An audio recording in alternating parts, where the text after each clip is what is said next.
I'm going through part two of the lesson. Yes, you corrections. That's one you put on. Okay, so this. Oh, snap. Am I live? Oh, snap. All right, I'm live. I'm going to just read.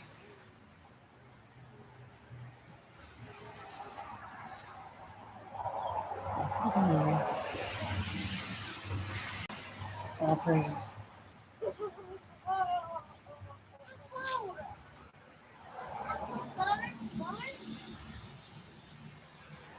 Get you tell, baby.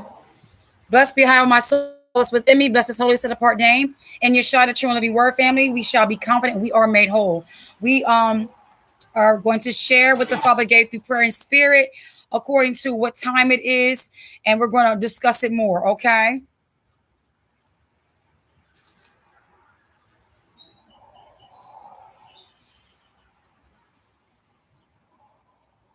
As the words of Zebediah, it is time for war. Oh, yes. Remember he said it? All right. So we're going to be in Acts chapter 8, beloved brothers and sisters. You cold? You can lay on the trampoline and get warm, or go in the sunroom and get warm. We go sunroom, but me more cold. Okay, go in the sunroom. All right, love you. All right, brothers and sisters, come on in, come on in. All right. Mama, I want you to go ahead and share the first part, what you got from prayer, and then I'll go. I have the scriptures written here. Oh, you got yours too? Yeah. All right. Okay. When I went in prayer, I was hearing judgment in the house. So if we could look at 1 Peter chapter 4. 1 Peter chapter 4. I'll type it in. Okay. And we want to look at verse 17, 18 as well. And I'll read. For the time is come that judgment must begin at the house of Ahiah. And if it first begin at us, what shall the end be of them that obey not the gospel of Ahiah? And 18, and if the righteous scarcely be saved, where shall the unrighteous and the sinner appear? So yes, what I was hearing in prayer was for judgment in the house. And with that, as we stayed in prayer a little more, and we stayed in prayer, I heard about the beam and the moat, which would be Matthew chapter 7. And Matthew chapter 7. Verse 5. Verse 5. Which reads, and I'll read that. Thou hypocrite, first cast out the beam out of thine own eye, and then shalt thou see clearly to cast out the mote out of thy brother's eye. If judgment begins in the house, then the word also says, judge thyself, that you won't have to be judged. And so if the judgment begins with us, once you have allowed the word to convict you and judge you, and you line up to that word, then you're in a position where that you have removed the beam out of your eye. You've applied the word to yourself. You've looked at yourself. You dealt with your own being, your own issues, your own sin, and you've allowed yourself to line up. Because before you judge others, you want to first judge yourself. So when we do that and we judge ourselves and we position ourselves in that manner, then we're in a position, as it says, cast out the beam out of thine own eye, and then it didn't say stop, there's no period, but it says, and then shalt thou see clearly to cast out the mote out of thy brother's eye. Casting the beam out of your own eye, that's judging yourself. Casting the beam out of your own eye so that you can what? So you can see clearly. And therefore, when we start with ourselves, we're in a position to be able to help others. If I've been delivered from a toxic relationship, if I seen my foolish decisions and my foolish choices, and then I therefore took that beam out, and I realized that me putting myself in predicaments like that, my part of the wrong choice, if I own up to my part of my transgression, and I deal with that according to his word, and I take that to a higher, and I've removed that beam, and I got set free, and I got delivered. Now that that's out of my eye, I can see clearly when I notice, oh, but sister so-and-so got that same beam that I had to deal with. I had that beam. That sister's dealing with that toxicity. That sister's got to get to a place I can see clearly. Now, I couldn't see with the beam in my eye. I had to judge myself. And then therefore it positioned me, whether I wanted to or not. It positioned me. So now I'm seeing stuff I wouldn't have been able to see before. And that's what I am receiving from me, therefore sharing with you that if we allow the judgment of the word to begin with us, we will position ourselves to start seeing others that also need the same help, the same deliverance that we have gotten.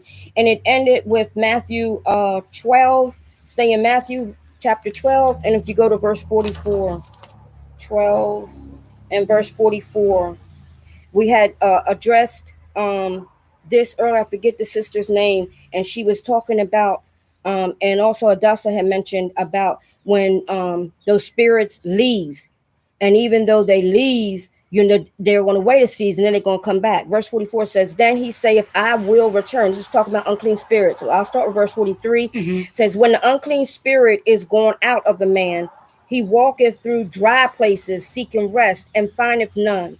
Then he saith, I will return into my house from whence I came out. And when he is come, he findeth it empty, swept, and garnished. Then goeth he and taketh with himself 7 other spirits more wicked than himself, and they enter in and dwell there. And the last state of that man is worse than the first. Even so shall it be also unto this wicked generation. So what am I saying? So while in prayer, these different passages was just running through my spirit. And like I said, this right here, this scripture, which is saying that the end result of judgment, when we judge ourselves and when we allow ourselves, to examine ourselves before the Most High, the end result is supposed to be, so therefore, not just removing the beam, anything in me, anything in my life that is not holy, that's not clean, that's not righteous, anything that's not of a higher, anything doesn't agree with the commandments, the statutes, his judgments, anything that's not of the Most High, I want it out.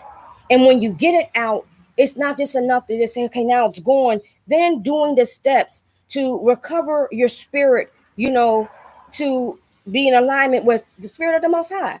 And in doing so, then we avoid this here conclusion where our latter end won't be worse, but because we take time to feel, as Adasa was laying earlier, about having his spirit, getting his spirit, and on the day of Pentecost, and how she had mentioned they were all filled with his spirit, and that's the end result. True deliverance, victory, and judgment should end with being filled more with him.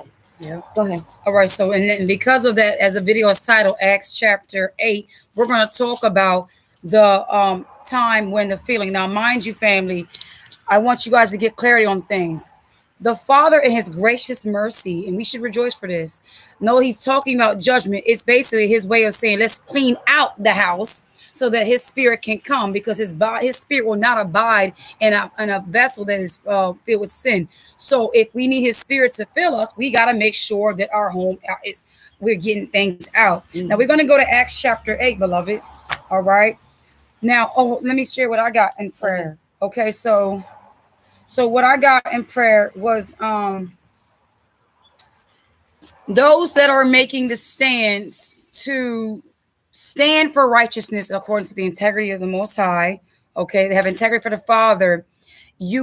It's like, imagine you sitting in the middle of a tornado or a hurricane, and the middle of it is the peace. And he said, such as the peace in the middle of that tornado, so will I be around those. It was like a tornado, a vision around, I was doing a prayer, so that's what I saw. But I'm not the only one in this hour that's making these moves to stand up for the righteousness of the Father and to stand against those that are willing to stand alone, or not maybe alone. It may seem like you're alone, but you're not alone. Okay. And so not only that, but he said that the mountain of darkness is being shaken. So not only that, he said, what else did he say? Should have wrote it down.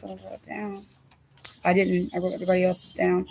Okay, and so I can trust he can bring us some remembrance. Mhm. Oh, and then he said Acts chapter 8. Okay. All right, verses 5. Now, mommy got the judgment one, and then I got. Then Philip went down to the city of Samaria and preached Messiah unto them. So after, mind you, two together agreements, right?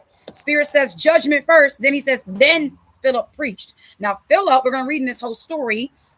Okay, was sent to bring the word. Now, sometimes some people cannot receive the living word because they still got junk in them that has their soil jacked up, that the seed is not able to take root.